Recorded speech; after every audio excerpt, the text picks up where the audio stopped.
উচ্চ মাধ্যমিক সমস্ত শিক্ষার্থী বন্ধুদের জন্য ভূগোল পাঠ্য বইয়ের শেষ মিনিট সাজেশন 2024। আজকে ক্লাসে আমি ভূগোল পাঠ্য বইয়ের প্রতিটি অধ্যায় থেকে গুরুত্বপূর্ণ বর্ণনামূলক প্রশ্ন বা রচনাধর্মী প্রশ্নগুলি আলোচনা করব, যার মান 7। তোমাদের পরীক্ষায় কিন্তু 7 নম্বরে কোশ্চেন আসবে না, পরীক্ষায় পার্ট পার্ট করে তোমাদের 7 নম্বরে কোশ্চেন আসবে। যেমন 2+2+3 অথবা 5+2 অথবা 4+3 এরকম করে তোমাদের 7 নম্বরে পার্ট পার্ট করে পরীক্ষায় কোশ্চেন আসবে। যে সমস্ত কোশ্চেনগুলি আমি দিচ্ছি, এই সমস্ত কোশ্চেনগুলির উত্তর যদি তোমরা ভালো করে মুখস্থ করে রাখো, তাহলে এদের মধ্য থেকে কিন্তু তোমরা অবশ্যই সমস্ত কোশ্চেন কমন পেয়ে যাবে। তোমাদের কাছে অনুরোধ থাকলো আজকে ক্লাসটি তোমরা সম্পূর্ণ দেখবে এবং ক্লাসটি কেমন লাগলো অবশ্যই কমেন্ট করে জানিও। আর যদি ক্লাসটি ভালো লেগে থাকে অবশ্যই আমাদের চ্যানেলটিকে সাবস্ক্রাইব করে পাশে থেকো তোমরা সবাই। প্রাকৃতিক ভূগোল, প্রথম অধ্যায় ভূমিরূপ গঠনকারী প্রক্রিয়া। একের দাগে বর্ণনামূলক প্রশ্ন বা রচনাধর্মী প্রশ্ন, মান 7। একের 1, গিজার বা গাইজার কি? একই সঙ্গে আর্টেজীয় কূপ বলতে কী বোঝো এবং ভৌমজলের প্রধান নিয়ন্ত্রকগুলি লেখো বা আলোচনা করো। কোশ্চেনের মান 2+2+3। একের 2, কাস্ট ভূমিরূপ কি? একই সঙ্গে কাস্ট অঞ্চলে বা চুনাপাথর গঠিত অঞ্চলে ক্ষয়কার্যের ফলে সৃষ্ট 4টি ভূমিরূপ চিত্রসহ বর্ণনা করো। একের 3, প্রবাল প্রাচীর কি?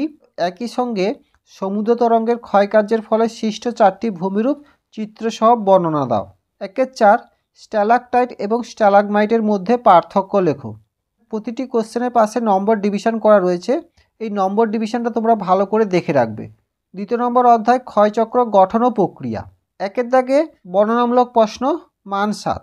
একের 1, ডেভিসের স্বাভাবিক ক্ষয়চক্রের পর্যায়গুলি আলোচনা করো। একই সঙ্গে ক্ষয়ের শেষ সীমা বলতে কী বোঝো? একের 2, নদীর পুনর্যৌবন লাভ বলতে কী বোঝো? একই সঙ্গে নদীর পুনর্যৌবন লাভের ফলে গঠিত ভূমিরূপ চিত্রসহ ব্যাখ্যা করো। তৃতীয় নম্বর অধ্যায় জল নির্গম প্রণালী। একের দাগে বর্ণনামূলক প্রশ্ন বা রচনাধর্মী প্রশ্ন, মান 7। একের 1, পিনের জল নির্গম প্রণালী বলতে কী বোঝো? একই সঙ্গে চিত্রসহ বিভিন্ন রকম জল নির্গম প্রণালী বর্ণনা দাও। একের 2, বিপরা নদী কাকে বলে? একই সঙ্গে জাফরিরূপী জল নির্গম প্রণালীর বিভিন্ন নিয়ন্ত্রকগুলি লেখো।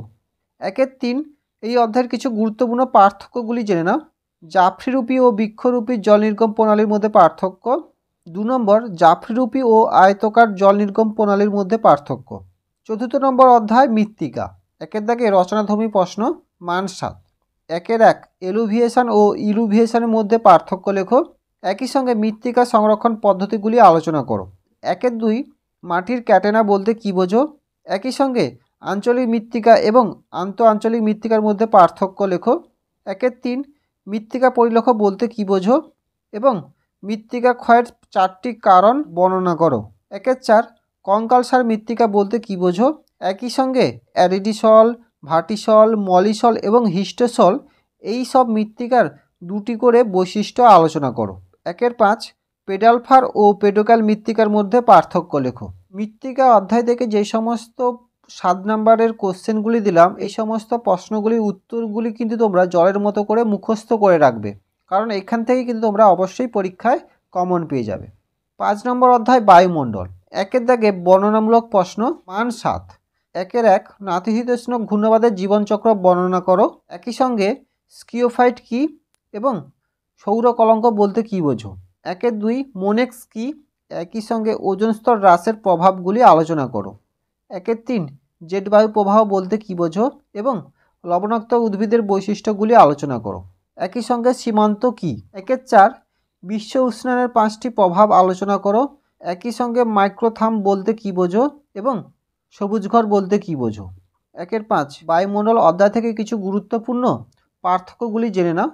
ক্রান্তীয় ঘূর্ণপাত ও নাতিশীতোষ্ণ ঘূর্ণপাত, ঘূর্ণপাত ও প্রতিভ ঘূর্ণপাত, মৌসুমী জলবায়ু ও ভূমধ্যসাগরের জলবায়ু, এই 3টি পার্থক্য তোমরা জলের মতো করে মুখস্থ করে রাখবে।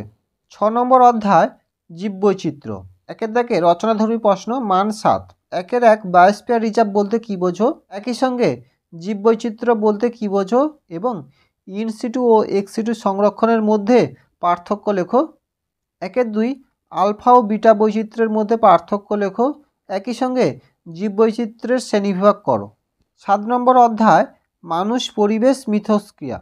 একের দাগে বর্ণনামূলক প্রশ্ন মান 7। একের 1 দুর্যোগ ও বিপর্যয়ের মধ্যে পার্থক্য লেখো। একই সঙ্গে বিপর্যয়ের পূর্বে ও পরে কী কী ব্যবস্থা গ্রহণ করা হয় তা আলোচনা করো। একের 2 সুনামি কী এবং পিএমআর কী, একই সঙ্গে কীভাবে খরা মোকাবিলা করা যায় তা আলোচনা করো। প্রাকৃতিক ভূগোলের প্রতিটি অধ্যায় থেকে যে সমস্ত গুরুত্বপূর্ণ 7 নম্বরের পার্ট কোশ্চেনগুলি আলোচনা করলাম, এই সমস্ত কোশ্চেনের উত্তরগুলি কিন্তু তোমরা জলের মতো করে রেডি করে রাখবে। এবার চলে আসো অর্থনৈতিক ভূগোল। প্রথম অধ্যায় অর্থনৈতিক কার্যাবলী। একের দাগে বর্ণনামূলক প্রশ্ন মান 7। একের 1 শস্য প্রগাঢ়তা কী, একই সঙ্গে শস্য সমন্বয় বলতে কী বোঝো এবং কার্পাস বয়ন শিল্পকে শিকড় আলগা শিল্প বলা হয় কেন। একের 2 সোনালী চতুর্ভুজ বলতে কী বোঝো, একই সঙ্গে ভারতে তৈরি পোশাক শিল্পের গড়ে ওঠার কারণগুলি লেখো এবং শ্বেত বিপ্লব কী। একের 3 নিবিড় জীবিকা সত্তাভিত্তিক কৃষি পদ্ধতিতে মাথাপিছু উৎপাদন কম হয় কেন, একই সঙ্গে ব্রাজিলের রবার শিল্পে গড়ে ওঠার 3টি সমস্যা লেখো। একের 4 পূর্ব ও মধ্য ভারতে লৌহ ইস্পাত শিল্পের গড়ে ওঠার কারণগুলি আলোচনা করো এবং ট্রাক ফার্মিং বলতে কী বোঝো। একের 5 কানাডায় কাগজ শিল্পের উন্নতির কারণগুলি লেখো, একই সঙ্গে ভারতের কৃষির সমস্যাগুলি আলোচনা করো। একের 6 ধান, গম, চা ও আখ উৎপাদনে অনুকূল ভৌগোলিক পরিবেশগুলি আলোচনা করো।